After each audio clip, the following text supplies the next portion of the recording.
مشكله الضلع البارز من هنا اكتر من هنا، ده بتبقى مشكله في التنفس، مشكله في عدم انتظام التنفس ما بين الرئه اليمين وما بين الرئه الشمال. فانا لو انا باخد نفسي اكتر على الرئه الشمال، هتلاقي الضلوع الشمال بارزه لبره اكتر والضلوع اليمين داخله لجوه. الرئه اللي ما بتملاش هواء كويس بتلاقي عظمه القص دي بتبقى رايحه للرئه اللي مش ماليه كويس، وتلاقي هنا الضلوع بارزه لفوق هنا. فانا اللي عايز اعمله ان انا اخلي الرئه دي اللي مش بتملى كويس تملى كويس، يوم الضلوع تبدا تتعدل والاتنين يبقوا زي بعض. هقول لك ازاي تعملها، تمرين سهل قوي. هنقول ان الضلوع الشمال دي هي اللي بارزه، هي دي اللي هنام عليها. هنام على الجنب كده اهو، وكل اللي هعمله ان انا هزق بوسطي لتحت، فاما ازق لتحت هبدا اكون قوس هنا، قوس لفوق كده كوبري، وانت قوس لفوق.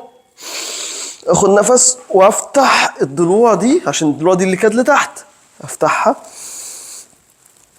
واثبت 5 ثواني واريح. تكرار 30 مره الصبح 30 مره بالليل. لو عايز اخدها الليفل اللي اعلى من كده، هعمل ركبتي 90 وفخدي 90 واروح طالع لفوق كده اهو، نفس واطلع لفوق واثبت 10 ثواني وانزل.